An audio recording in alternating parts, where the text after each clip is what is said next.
Unificación, sí. España es anterior.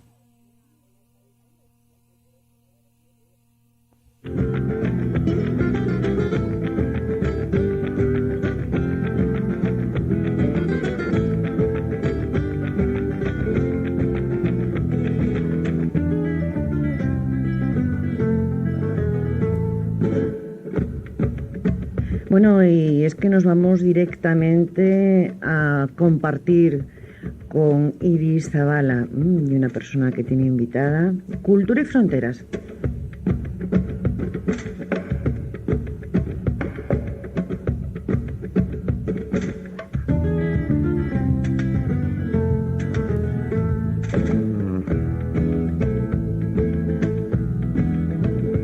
Iris, buenas tardes. Buenas tardes, muy buenas tardes. Buenísima. Y además sé que estás muy bien acompañada. Espléndidamente. Descubre yo el Para nombre. hablar de algo que a nadie le gusta hablar de ello. ¿Qué me Fíjate dices? tú. A nadie le Y gusta. a nadie le gusta sentirlo, ¿no?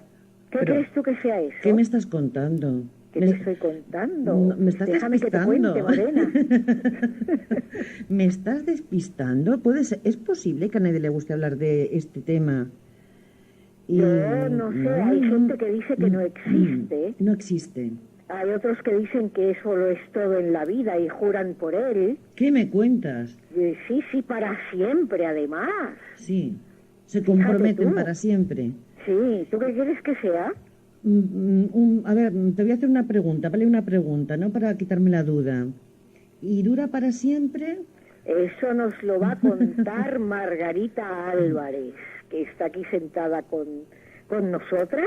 Muy bien. Y Margarita es psicóloga, además de analista, ha escrito varios artículos, entre ellos uno bellísimo que me acabo de leer, sobre el amor. Ahí está. Esa Hola, es la Margarita. respuesta. Hola, buenas tardes. Buenas tardes. Oye, ¿y esa pregunta de Maite existe para siempre? Bueno, eso es de lo que vamos a hablar esta tarde. Por eso si contestamos ya, luego ya nadie escucha. Por eso, cuéntanos. Hay quien dice que sí, que es para siempre, hay quien dice que esto va y viene. Hay incluso científicos que nos hablan de nuestras reacciones químicas y que cada 3, 4, 5 años, según la persona, se enamora y se desenamora. Ha pasado el flash. ¿Qué hay de todo esto, Margarita? ¿De qué estamos hablando? Bueno, yo creo que es algo que sería importante primero cuando hablamos de amor, qué es lo que queremos decir. Porque creo que hablamos de amor y cada persona tiene una palabra, una concepción distinta en la cabeza. Por eso a veces nos extraña cuando, por ejemplo, se dice que alguien mata a otro por amor, ¿no? Quiere decir, sería como una concepción que uno diría, ¿cómo es posible que por amor se pueda matar a otro? Entonces, quizás sería importante un poco de entrada plantear a qué me voy a referir esta tarde hablando del amor, ¿no? Y quería coger un poco, para empezar a despejar esta idea, un mito que, bueno, es un mito de la filosofía que viene de un diálogo de Platón que se llama El banquete, en el que Platón pues pone una serie de personajes célebres de su época a hablar sobre el amor durante una comida. Y cada uno habla de cuál cree que es el origen del amor. Entonces, bueno, me voy a referir solamente a una de las concesiones, porque es una que perdura entre nosotros, aunque no sepamos que viene de allí, que es lo que cuenta, bueno, un personaje, pero que en realidad era un autor de la comedia antigua, Aristófanes, que él explica un mito del amor. Dice que originariamente habría habido un andrógino, o sea, un ser que tendría los dos caracteres sexuales, que sería hombre y mujer, que sería el ser completo. Entonces este ser era tan perfecto que los dioses en algún momento, preocupados porque la rivalidad que podían tener con ellos, les castigaron como prevención y les partieron en dos. Entonces, unas eran mitades hombres y las otras eran mitades mujeres. Y a partir de ahí, esas dos mitades que quedaron con un sentimiento de vacío existencial y de falta de algo, dijéramos, a partir de ese momento dedicaban su vida a buscar su otra mitad. Claro, que es la idea que tenemos todos, o se ha tenido siempre, y es popular, de mi otra mitad. Exacto. Es mi otra mitad, dice un hombre de su mujer, por ejemplo, ¿no? Claro, es lo que se dice mi media naranja, o las almas gemelas, mi alma gemela que me espera en algún lugar del mundo, ¿no? Entonces, esto ha quedado en la cultura, ¿no? Esto ha quedado como existe la otra mitad que me completaría, pero quizá lo que no ha quedado en la cultura, porque es esto de lo que no queremos saber, que decía Iris antes, es de cómo termina el mito. Todo el mundo dice, sí, lo de la media naranja, ¿no? El mito acaba, o sea, Aristófanes explica que estas partes, cuando conseguían encontrar a la otra parte complementaria, se quedaban tan enganchados a ella, se abrazaban de tal manera que a partir de ese momento ya no les interesaba nada más, ni siquiera comer, y morían de inanición. El amor y la muerte. Sí, ¿qué te parece? Entonces yo creo que es ese punto, que es como un punto importante, que es lo que quería introducir, que es la diferencia. Por un lado, que el amor muchas veces tiene un lado mortífero. Que es lo que coge el romanticismo. Sí. Justamente, ¿no? Es la exaltación del amor como muerte, ¿no? Sí, y que luego también lo que vemos a nivel cotidiano, de Pues esto sí, de la maté porque era mía, terrible, sí. la vertiente sacrificial en muchas mujeres y madres, ¿no? Bueno, creo que se podía tomar este punto desde muchas cosas, de darlo todo al otro por amor, y dijéramos dejar de lado el propio deseo, que es como sería algo que no es el amor, y que es algo que pone límites al amor, los límites necesarios para que no se convierta en mortífero. Margarita, y eso en la persona que entrega todo por amor, que se entrega absolutamente, no crea un rencor, pienso, no lo sé, al final, consciente o inconsciente, porque le ha compensado la vida. Sí, pero sobre todo eso aparece cuando el otro no responde. Hay gente que le di los mejores años de mi vida, sí, exacto, y lo hice todo. O sea, cuando de repente el otro, digamos, no responde a eso, entonces terrible, traiciona, claro, terrible, ¿no? Porque se ha entregado todo. Claro, entonces sería como el momento, ¿no? Pero este punto del deseo es como algo, podríamos decir que el amor une y el deseo separa, porque la gente, aunque quiera lo mismo, aunque dos personas digan, no, nosotros queremos lo mismo, tenemos plan, nunca es lo mismo, siempre hay algo distinto. Y bueno, esto separa a las parejas, pero separa a los hijos de los padres, separa a uno con su vecino. El deseo, siempre hay algo que separa del otro, porque lo que quiere uno no es exactamente lo que quiere el otro. Entonces, esa combinación entre el amor y el deseo es un punto que siempre tiene que estar algo del deseo para que el amor no se convierta en mortífero. Y siempre tiene que haber algo del amor para que el deseo no sea ir a lo propio y olvidándose totalmente del otro, ¿no? Y del vínculo con el otro. Pues fíjate que tenemos aquí un tema musical, Iris, y ya sabe, que hay alguien que quiere arrancarle al otro una promesa, un juramento.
Mucho tiempo no olvidarás el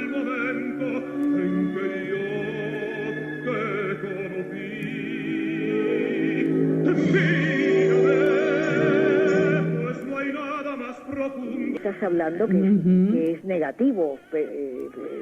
Bueno, yo creo que hay algo que el amor siempre necesita promesas. El amor, cuando alguien te dice, ¿me vas a querer para siempre? Nunca hay que decir, pues no lo sé, quiero decir, el amor esa respuesta, para siempre. Y esa la respuesta. promesa de amor nunca hay que, lo que pasa es que nunca hay que tomársela en serio, pero hay que creérsela para sostener el amor. Otra cosa es que por prometer va a ser para siempre, no quiere decir que eso vaya a ser para siempre.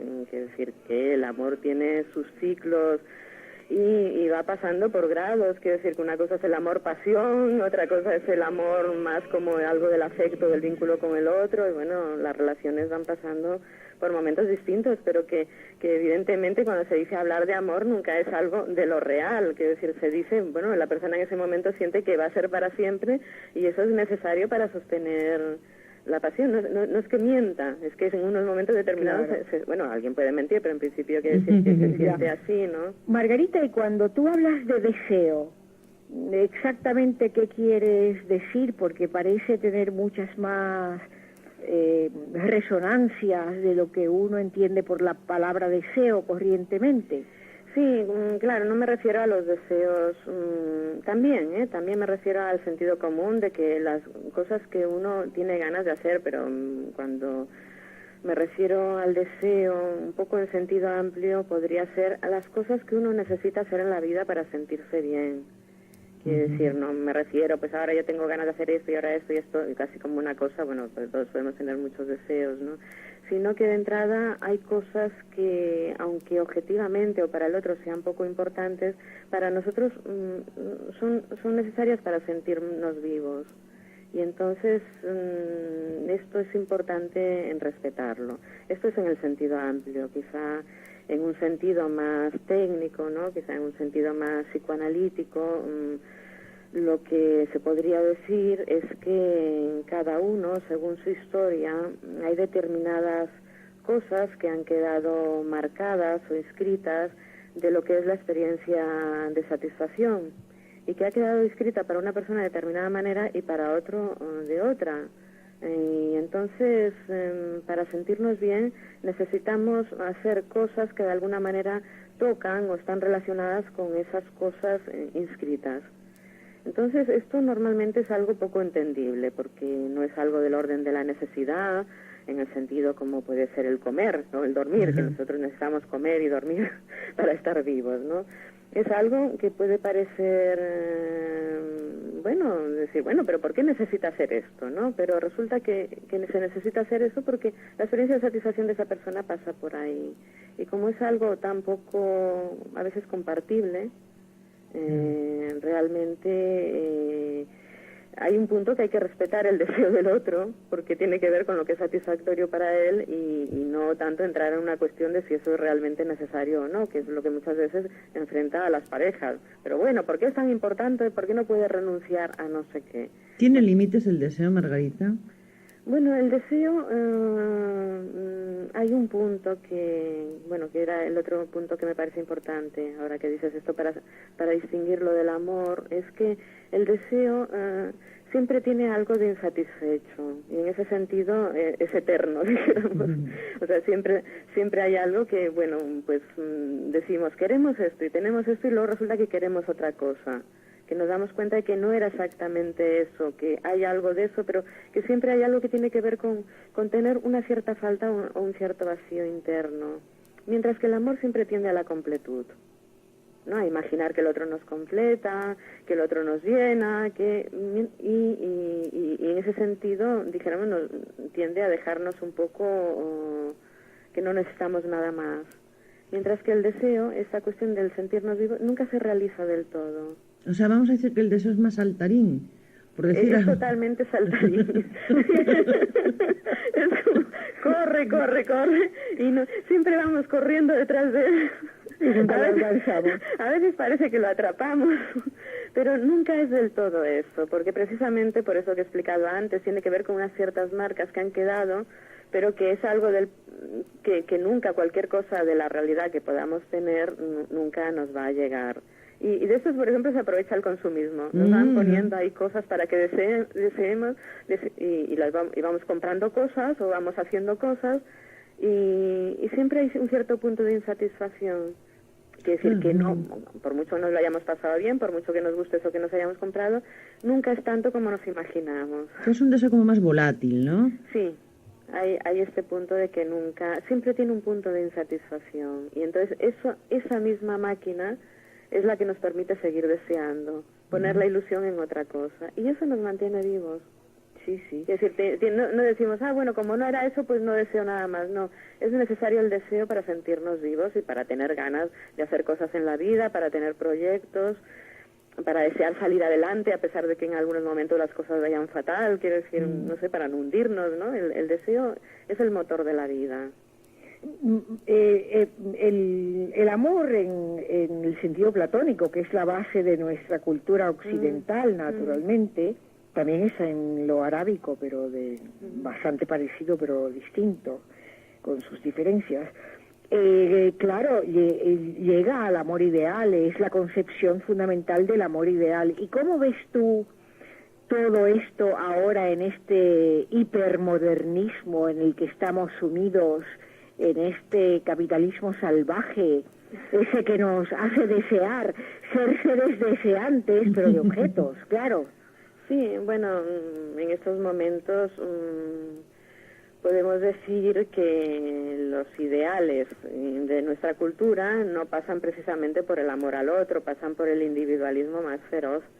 Es decir, porque cada uno haga lo que le da la gana, cuando quiera, y que el otro se apañe con eso. Quiero decir, hay algo de esto que, dicho de la manera más feroz o dicho en nombre de la libertad, dijéramos como que bueno, uno tiene derecho a hacer lo que quiera hacer y así, hay algo de esto que lo que se potencia, y bueno, que es verdad, quiero decir, la libertad está, ¿no? Pero que hay algo como que el vínculo con el otro no tiene mucho lugar, a nivel de efectos, quiero decir, es como que cada vez las personas están más solas, con más dificultades de relación o para entrar en relación unos, para mantener la relación con otros, dijéramos, ¿no?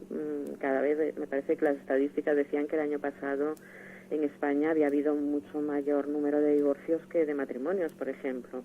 Y bueno, aparte de que la gente legalice el vínculo o no, en general es así, hay muchas dificultades para tener vínculos con el otro, y no solamente de pareja, también de amistad, también de pacto social. Quiero decir, hay algo de cierta tendencia a la fragmentación, no solamente en nuestra sociedad, quiero decir, en España, en toda la sociedad occidental, dijéramos. Y con lo cual podemos decir que cada vez somos más libres, podemos hacer lo que nos dé la gana, y cuando nos da la gana, bueno, dentro de ciertos límites del dinero que tengamos o de los horarios que tengamos o de esas cosas, pero quiero decir que hay un cierto empuje a todo esto, y cada vez estamos más solos y cada vez hay más angustia. Hay más angustia, que es verdad que el deseo te enfrenta, por eso que he dicho antes que el deseo desune, te enfrenta a la soledad. Y, o sea, el deseo llevado a su potencia te enfrenta a la soledad, y la soledad tiene su parte de angustia, mientras que el amor, bueno, siempre tiene la parte de que hay alguien ahí que te escucha para ti, ¿no? Un poco, quiero decir, es tranquilizador. El amor tiene partes tranquilizadoras, si no cogemos la parte que hemos dicho antes, de la parte más mortífera del amor, que entonces, bueno, eso también es complicado cuando se entra en esos puntos, ¿no? Es como, Margarita, es como si el deseo, y hablamos de el deseo que conocemos y reconocemos en el siglo XXI, fuera unidireccional en el sentido de la persona que desea, y en la consecución de ese deseo va perdiendo pues el compartir, pregunto, y va quedándose cada vez más sola. Y sin embargo en el amor como de alguna forma te compromete, entre comillas, te hace compartir cosas, renunciar a otras. Claro. Es un pacto con el otro. Hay algo, cualquier vínculo se sostiene en principio en el amor, incluso aunque sean vínculos complejos y en los que parece que no hay nada de amor, siempre en general hay algo de esto. O sea, el amor te lleva al otro. El deseo, podemos decir que hay diferentes tipos también de deseo, pero hay algo que el deseo es como ir más a lo que uno quiere. Es más individualista. Claro, no es el problema es como que sea cuestión de una cosa u otra. Porque hay algo de esto que, bueno, son dos partes importantes. Es verdad que no para todo el mundo es igual. Podemos decir incluso que como tendencia, podríamos decir que en las mujeres, y esto es una queja que oímos normalmente, nos importa más el amor. Y esta es la queja normalmente en las relaciones heterosexuales, dijéramos con los hombres. Bueno, no me dice de pedir continuamente a cada minuto que te digan que te quieren. Y que los hombres dicen, pero si ya te lo dije hace 2 meses, pero si ya lo sabes, dicen, pero qué pesadas. Y ellas dicen, pero qué fríos que son unos auténticos monstruos. Bueno, es como el chiste, dijéramos, ¿no?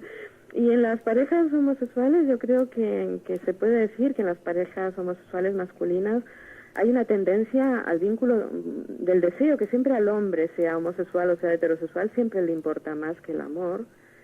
Y no es que no le importe el amor, claro, es que tiene otra relación distinta, ¿no? ¿Y las mujeres? Y a las mujeres en general hay más el vínculo en el amor. También. Sí. Ya. Sí. Heterosexual o homosexual. Sí, yo creo que esto es una cuestión que una cosa es la elección de objeto, dijéramos si es homosexual o heterosexual. Exacto. Y otra cosa es lo que está prioritario, lo que es prevalente. Esto como tendencia, luego hay hombres o mujeres que bueno, que no responden así o que funcionan de otra manera, pero podríamos hablar de una tendencia. Y de hecho en las parejas homosexuales de hombres muchas veces hay muchas dificultades para el vínculo, hay el cambio de vínculo continuo, lo que importa, digamos, es el goce sexual, el deseo. Y las parejas que realmente más se sostienen, se puede ver bien que hay un vínculo importante del amor ahí. Ya. Siempre es necesario para mantener una relación de pareja, sea del tipo que sea. Por eso decimos, por eso de que el deseo saltarín. Sí, verdad, justo. A mí, lo que tú estás diciendo, entonces se podría más o menos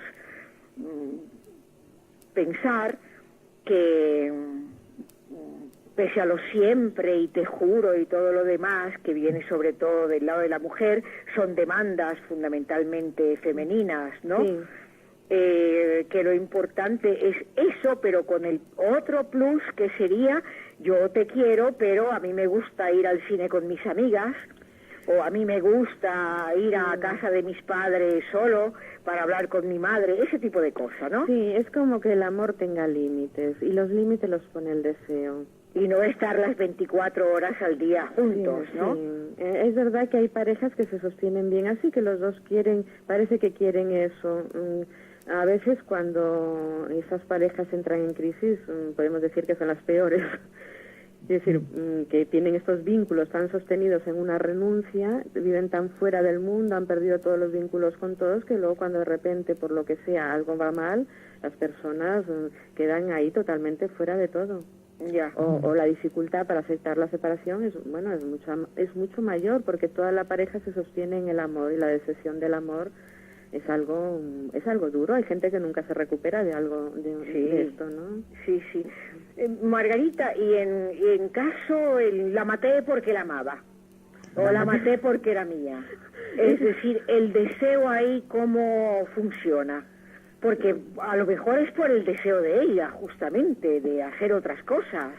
Sí, claro. Bueno, lo que pasa es que tenemos toda una cierta tendencia, sobre todo en esos momentos que hay mucha alarma social con todos estos temas, a pensar que todos los casos son iguales. Entonces yo creo que este punto sería importante, porque normalmente, bueno, lo vemos en las tertulias, en los medios y tal, que parece que todos por ejemplo, los maltratadores o los crímenes pasionales que siempre han existido, dijéramos, los maltratos también siempre han existido, dijéramos, pero parece como si todos los maltratadores fueran iguales y todas las mujeres fueran iguales. Entonces, en ese punto ahí no estamos hablando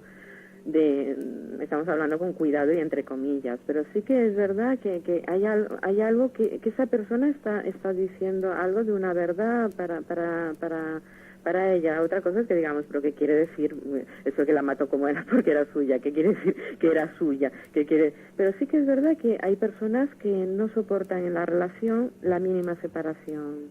Es un concepto tremendo brutal de la propiedad.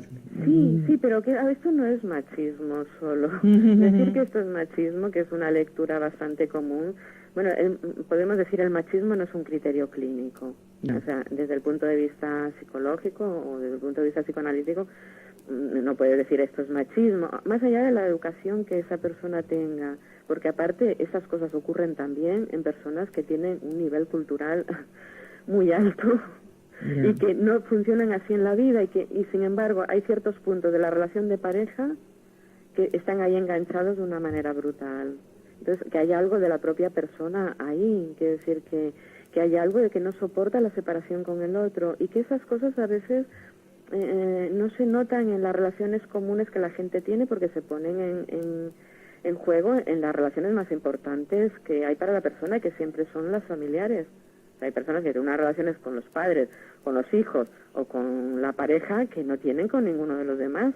Esto es un poco, no sé, es como, ahora voy a decir un poco una burrada, pero es que a mí siempre me hace gracia esta cuestión de los asesinos en serie, que los primeros casos que ha habido eran en los países sajones, en Inglaterra y en Estados Unidos, entonces siempre aparece diciendo los vecinos de al lado diciendo, sí, pero si era una persona normal, si era un vecino encantador, sí, y luego resulta normal, que debajo de su hermoso jardín lleno de rododendros floridos estaban todos los cadáveres, quiere decir, y dices, bueno, quiere decir que las personas tenemos facetas muy distintas y que podemos tener vínculos con el otro que funcionan perfectamente y luego en algunas áreas de máxima intimidad tener un tipo de reacciones imprevisibles que no se ven desde fuera y que realmente son muy radicales. Y se da también entre mujeres, por ejemplo, la maté porque era mía, menos, ¿no? Pero hay. Yo creo que sí, yo creo que es un tema del que se habla muy poco, que es un tema muy importante, es por ejemplo del maltrato con los hijos, a los niños, por parte de las madres, que es como un tabú. Igual dentro de 10 años los medios de comunicación cogen este tema, pero de momento ahora está todo centrado en los maltratos a mujeres. Y yo, no sé, de hombres hacia mujeres. Yo he tenido casos de maltratos entre mujeres que han sido muy difíciles de manejar, de parejas mujeres, porque las mismas mujeres decían, ¿cómo la voy a denunciar si es una mujer? Las mujeres no hacemos esto. Y no es verdad, las mujeres también maltratamos. Claro. Muchas veces es verdad, muchas veces no es violencia física, es más violencia psicológica. Algo más elaborado, ¿no? Pero también hay violencia física y bueno, hay casos realmente patéticos de decir, bueno, de hombres que no se atreven a parar a su mujer que le está amargando la vida y le están pegando o les están destruyendo. Sí. Todas sus cosas, que son estos grandes casos un poco que hay en la literatura, como Medea, ¿no? Que para vengarse de Jasón, que la dejó por otra, le tocó donde más le dolía, y donde más le dolía fue que fue capaz de matar a sus propios hijos para fastidiarle, para crearle un agujero del que no se pudiera recuperar. Quiere decir que a veces, yo no digo que las mujeres no seamos violentas, sino que somos violentas de otra manera. Y hay algo quizá más vengativo y no de la fuerza bruta, igual menos, pero de otras maneras. Pero tenemos muchos mitos con las mujeres, y yo creo que no está bien para nosotras que nos traten como que necesitamos formarnos más, que necesitamos más amparo, que estamos educadas como dependientes. No es esto. Eso también hay cosas culturales, pero no son los puntos más importantes. Oye, Maite, ¿no te parece fascinante de lo que nos está contando Margarita? A mí sí. Pues bueno, esto es abrir ventanas, ¿eh? ¿Verdad que sí? Esto es abrir ventanas. De una manera increíble. Tenemos que invitarla una próxima vez para que nos hable justamente de todo esto sobre las mujeres, no la mujer, porque esa no existe, sino las mujeres, porque desde luego es una cosa que no se dice mucho. La literatura lo toma más, pero la literatura siempre toma esos problemas humanos para hacer literatura, ¿no? Sí, yo creo que el arte en general y la literatura como narración siempre va por delante de los profesionales. Pero aparte yo creo que en estos momentos yo creo que cada época tiene sus puntos de tabú y de represión. Ahora aparentemente se puede hablar de cualquier cosa, pero realmente cuando vemos los debates siempre se dice lo mismo y hay puntos que no se tocan y que son bastante reales, y hay algo, bueno, yo creo que es la herencia de todo el trabajo del feminismo, pero desde la mala herencia, de muchos años, que ahora parece que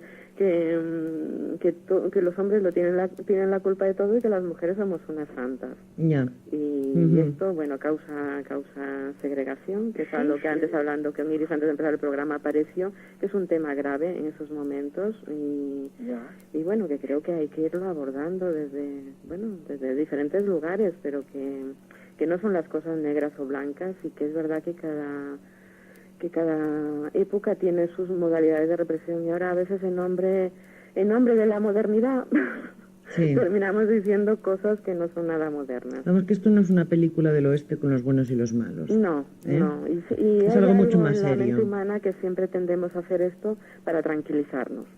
Muy bien.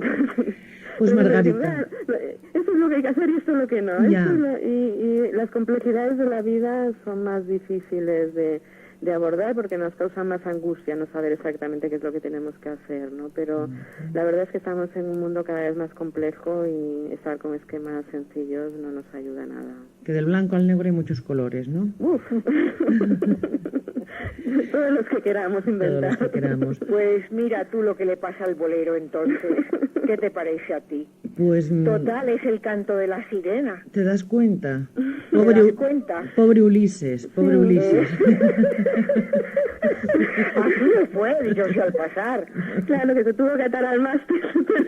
Pobre mira Ulises. Tú, y encima cuando llegó a Ítaca, mira lo que había pasado. Y fíjate qué cuadro de comedor se encontró en su casa. ¡Hombre! Bueno, pues mira, agradecerte, Iris, que invitarás a Margarita Álvarez, mandaros un abrazo muy fuerte a las dos, y por supuesto, Iris, nos reencontramos el próximo viernes, y ya quedarás con Margarita para otro momento también. Hombre, desde luego, pero ya que Margarita ha abierto el tema del amor, ¿qué te parece si hablamos de uno de los grandes amores en la historia de Occidente?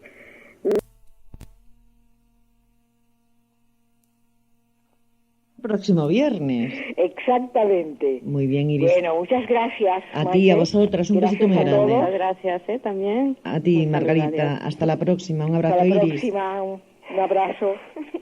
Vai tua vida, teu caminho é de paz e amor. A tua vida é uma linda canção de amor. Abre os teus braços e canta a última esperança divina de amar em paz.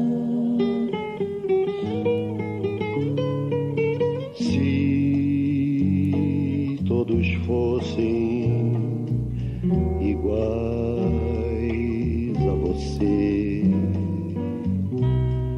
que maravilha viver.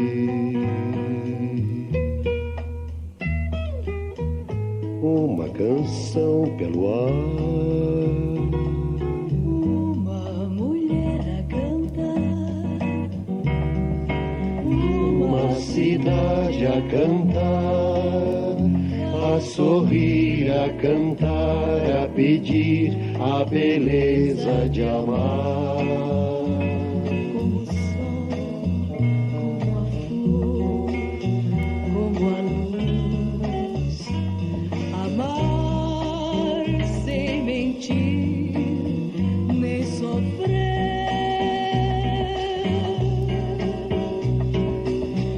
Existia a verdade que ninguém vê. Si todos fossem no mundo y... Comience diciendo en un lugar de la Mancha, bueno, pues así comienzan miles de cuentos de hadas. Así comienzan muchísimas historias de lo popular. Así comienzan muchas historias de la literatura oral. de la oralidad. Pero ¿qué es lo que pasa? Que él inmediatamente da un sesgo. En un lugar de la Mancha, de cuyo nombre no quiero acordarme... Ahí cambia la cosa. Pues sí, ¿y por qué no se quiere acordar? ¿Y qué es lo que pasa? Es que no viene a cuento. Es el asunto. Entonces, bueno, vamos a ver. Yo, a ver qué te parece a ti. Vamos a ver cómo mi propuesta de cómo leer, cómo no ser incauto al leer el Quijote. Y es al mismo tiempo una invitación para que lo leamos, no porque está de moda. La verdad es que yo en particular estoy aprovechando que esté la moda, que esté de moda, para realmente volver sobre uno de los textos importantes en la historia de la cultura occidental, que no se trata de la literatura en lengua española, ni mucho menos. Se trata de la historia de la literatura, de la cultura occidental. Es decir, pues como está Dante, como está la Biblia, como hay muchísimos, no muchos, son pocos. Shakespeare, ¿no? Son muy pocos los que están. Bueno, hay muchas formas de leer. Eso lo sabemos, por ejemplo, cuando leemos la Biblia. Una cosa es la Biblia leído por un católico, otra por un protestante, etcétera. Por un agnóstico. Exacto. Bueno, Cervantes parte de esta pregunta y tuvo la audacia de negar que hubiera solo una manera de leer. Eso es importantísimo. Es decir, volvemos. Supongamos que Don Quijote, sí lo sabemos, que Cervantes estuvo escribiendo este libro desde finales del siglo XVI, y suponemos, imagínense, siglo XVI, o sea, 5 siglos, nada más y nada menos. Y este señor, pues, percibe, se da cuenta, tiene lo que podríamos llamar en filosofía y en cultura una certeza anticipada de lo que va a ser el futuro. Y se trata entonces de responder, lo que él nos invita es a responder al texto de Cervantes, responder a las preguntas que él nos plantea, considerar al texto como una serie de preguntas sobre nuestro presente y sobre nuestro futuro. Por eso es que ha sobrevivido tantos siglos. Es decir, ha sobrevivido tantos siglos porque cada época histórica hace preguntas distintas, o sea, él le plantea preguntas distintas a cada época histórica. Y cada época histórica la responde de acuerdo a los síntomas que hay en su época. Vamos a ver esta época un poco, Maite. ¿Cómo definiríamos nuestro presente? ¿Cómo lo definirías tú? Momento de... Mira, me pones en un compromiso, pero así, a bote pronto. Momento de grandes cambios, dificultades para ubicarse en la nueva situación, deseos de saber un poco, o de tener un poco la posibilidad de saber dónde estamos. Y yo creo que también eso siempre se lo ha preguntado el ser humano, hacia dónde vamos, que es la pregunta sin respuesta. Casi entramos en la metafísica, pero creo que vivimos un momento de enormes cambios, y no digamos, si ya nos adentramos en el tema mujer, hombre, en el sentido de que la mujer está inmersa en el mundo laboral, ha habido también unos cambios de estructuras familiares, sociales, no digamos políticas y no digamos económicas. Quiero decir que estamos en medio de la vorágine, desde mi punto de vista, hacia dónde vamos, con una cultura maltratada, Aunque hay muchísima gente a la que se le llena la boca del tema cultura. Sí, con K. Pero que parece que hacen surfing sobre la cultura. Pues fíjate, ese es justamente nuestra contemporaneidad, ¿no? Si uno lee al Quijote desde el futuro, o sea, desde nuestro presente, que es el futuro de Cervantes, evidentemente. Perdona, que él ya está hablando de un personaje que extraía del pasado. Exacto. Encima están los tres tiempos, que en el fondo son uno.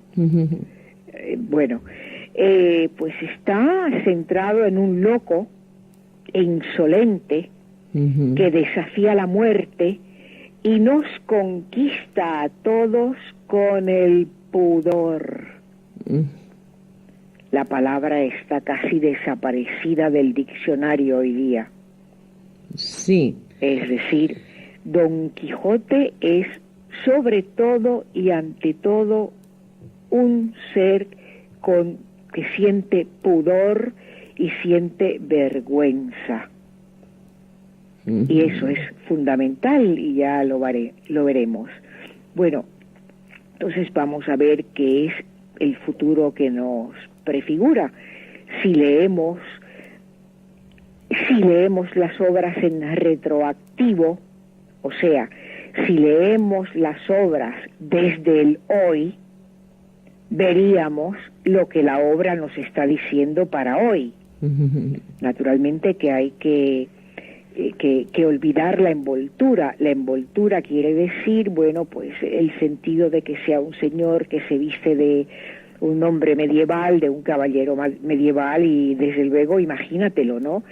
Imagínate tú que por Barcelona, no, peor todavía, al principio del principio, que de un lugar de La Mancha, que es un pueblecillo pequeñito cualquiera, de pronto salga un señor que tiene 52 años, 52, 53 años. Eso era muy viejo en aquella época. Sí, un señor pues, un señor mayor. Era un anciano.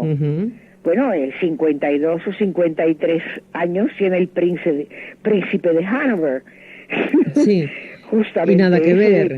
Del que estamos oyendo hablar tantísimo ahora, ¿verdad? Sí. Y no tienen nada que ver. Es decir, pues imagínate este hombre que sale de este pueblecito, va y se busca un caballo, como no es un hidalgo. Vamos a decir que un hidalgo sería lo equivalente a una pequeña burguesía campesina en un momento determinado, con un poco de tierra, pero no es un hidalgo rico. Encima Don Quijote se gastaba, Don Quijote, bueno, Alonso Quijano, que es como se llama, se gastaba todo el dinero que tenía comprando libros de caballerías. Bueno, pues imagínate que sale ese señor, Alonso Quijano, que vive en este pequeño pueblo, vive en una casa con una sobrina, y con quien se junta es pues con los que no se juntaban en los pueblos españoles hasta hace muy poco tiempo, y no sé si todavía lo siguen haciendo, con el cura, el barbero, el médico, el boticario. Las fuerzas vivas. Tú ibas antes a un pueblo por Salamanca, por ejemplo, y te encontrabas en la trastienda del boticario a todos estos personajes hablando, filosofando, ¿no? Bueno, pues este señor sale y se pone hace calor en Castilla, ¿eh? Ya lo creo, Castilla-La Mancha, sí. Muchísimo calor, como tú bien sabes. Y este hombre busca un caballo. El caballo, desde luego, no es como es el caballo del Cid, o como son los caballos de paso fino. No, es un pobre caballo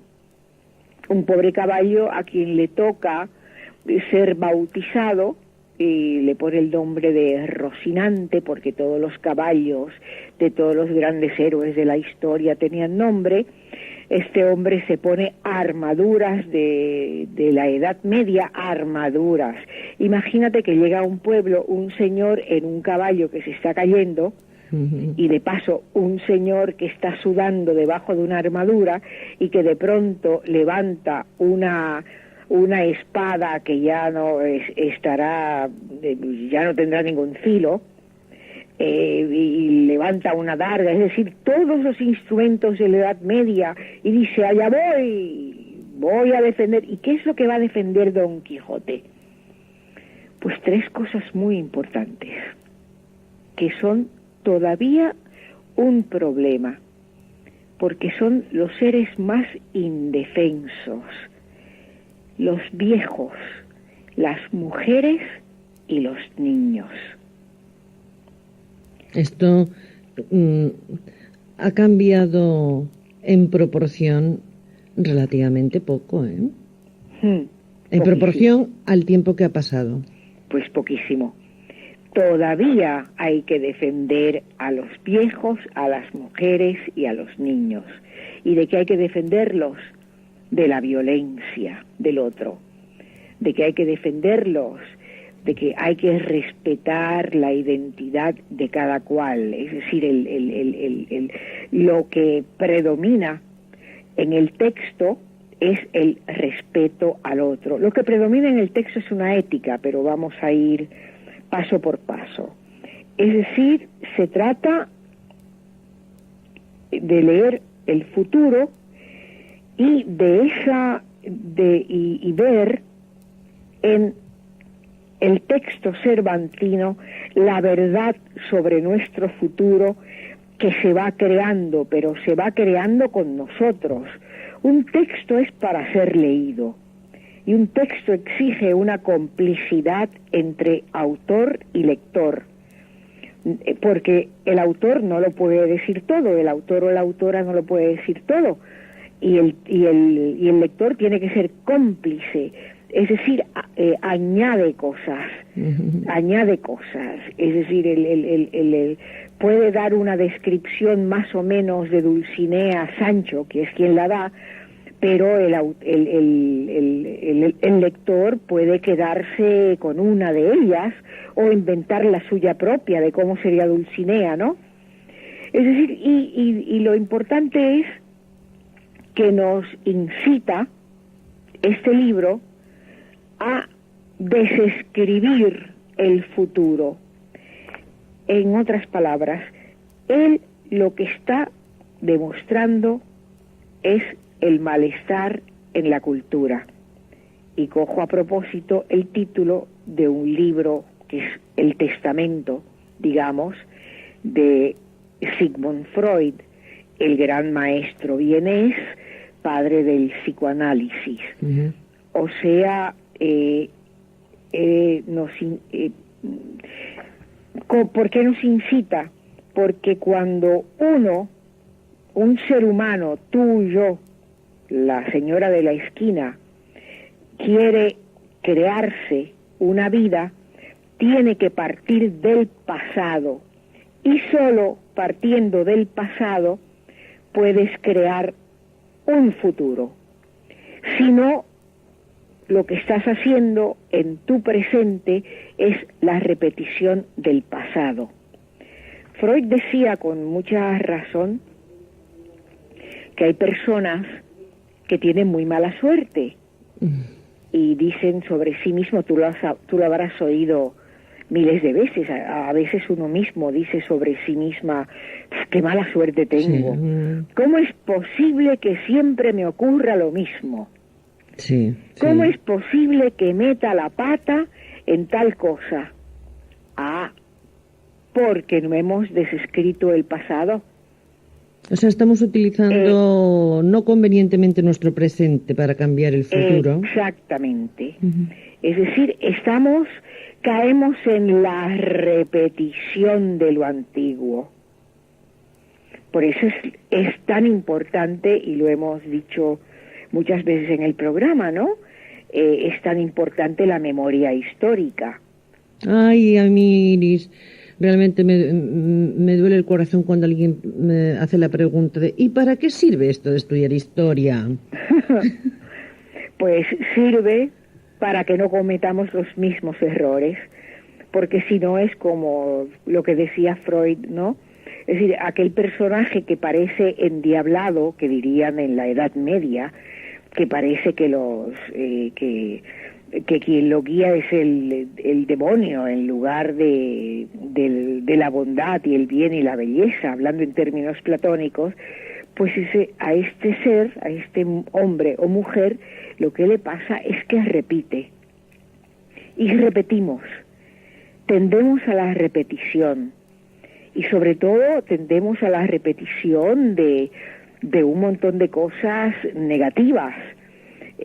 Podríamos entrar en muchísimas cosas que son ahora, como te diría, pues corrientes y molientes, de las cuales se habla mucho hoy día. Por ejemplo, tendemos a la repetición de la violencia. Sí. Porque la hemos visto. Sí, la llevamos en la mochila. Exactamente, la llevamos y no la hemos trabajado, y eso es lo que nos enseña Don Quijote, a trabajar con nosotros mismos, a crearnos una ética, pero iremos paso por paso. Entonces, lo importante entonces es que nos incita a desescribir el futuro que está basado en el pasado. No, conozcamos nuestro pasado, nos dice, para que podamos crearnos nuevos futuros y de esta manera borrar ese futuro negativo y no caer en la repetición de identificaciones anticuadas. Bueno, borrar lo previsible, vamos. Exactamente. El segundo punto es los personajes femeninos. Yo he estado revisándome con un grupo de amigas, un grupo bastante nutrido de mujeres intelectuales que nos hemos dedicado a trabajar las mujeres en Cervantes. Y el grupo ha estado mirando cuanto se ha escrito sobre las mujeres en Cervantes, poco, dicho sea al pasar, poco. Estamos hablando de toda la obra de Cervantes. Estamos novelas hablando, ejemplares y todo. Estamos hablando en esos momentos sobre todo el Quijote. Sobre todo el Quijote. Se ha escrito muy poco sobre las mujeres. Y algún sabio de los que lee el Quijote, algún sabio filólogo dice que la mujer es incidental, que lo que importan son Don Quijote y Sancho, y las aventuras de Sancho, y las aventuras de Don Quijote, y cómo Sancho se va quijotizando, y cómo Don Quijote se va sanchificando. Es decir, fíjate que se fijan exclusivamente en ellos dos, como si no hubiera una relación de ellos dos con mujeres. Y como si la mujer no fuera lo otro en la cultura, lo otro del hombre. Pues ya la gran casualidad podrá haber un mundo sin amor, podrá haber un mundo lleno de violencia, podrá haber un mundo de lo que tú quieras, pero no hay ningún mundo sin mujeres. Al menos aquí y ahora. En absoluto. Y en Don Quijote hay 52 personajes femeninos. Y el autor, o los autores, porque ya sabes que él juega mucho, sí, con que Cervantes, con que es Ideamete, con que es tal, y luego cuando la segunda parte que escribe porque alguien que publicó en Barcelona, no se sabe bien quién es, se supone, Avellaneda, vamos a llamarlo, que es lo aceptado, publicó en Barcelona una segunda salida de Don Quijote y desde luego Cervantes le dio una rabieta padre, y con toda razón, y viene ni corto ni perezoso camino a Barcelona para confrontar a la Avellaneda. Pero fíjate, ¿qué es lo que él quiere confrontar?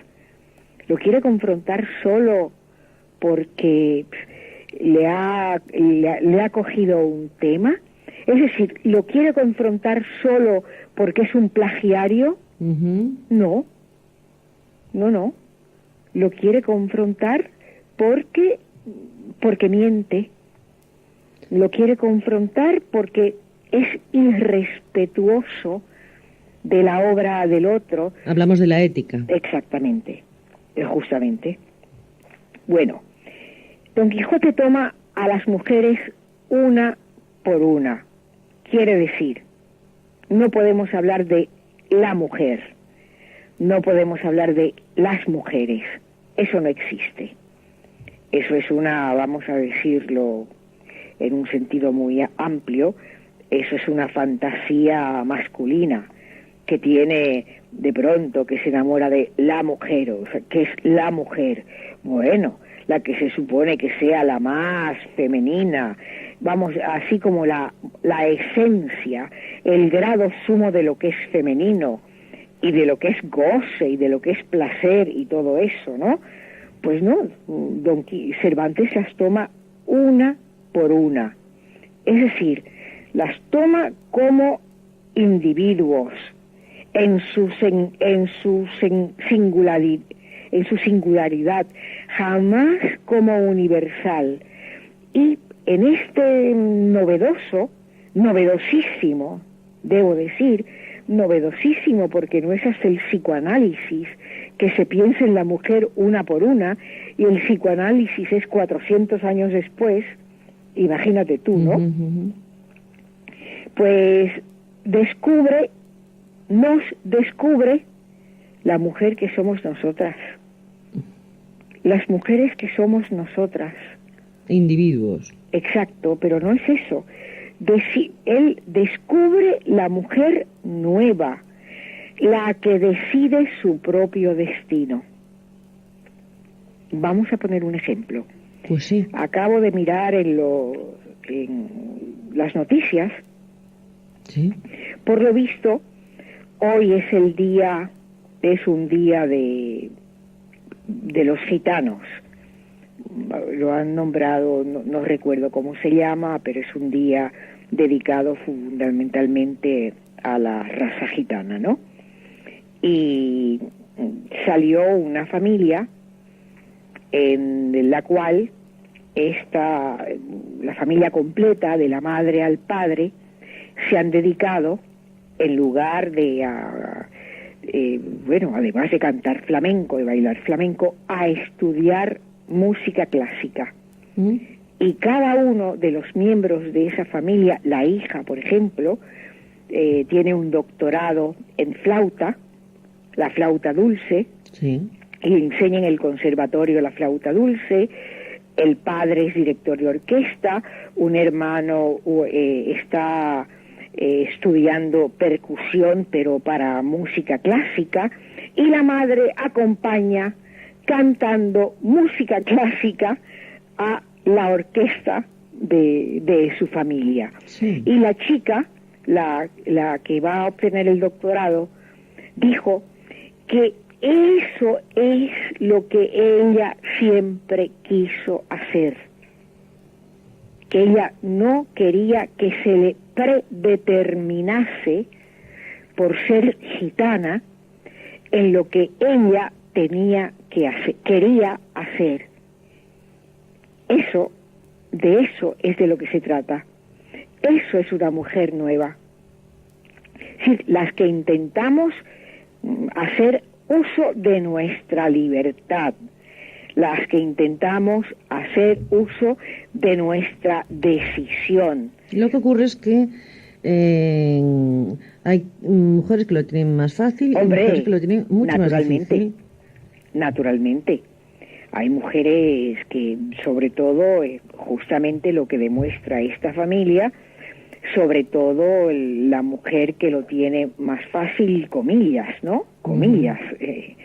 Maite, como tú bien sabes, son las mujeres que estudian, las que estudiamos.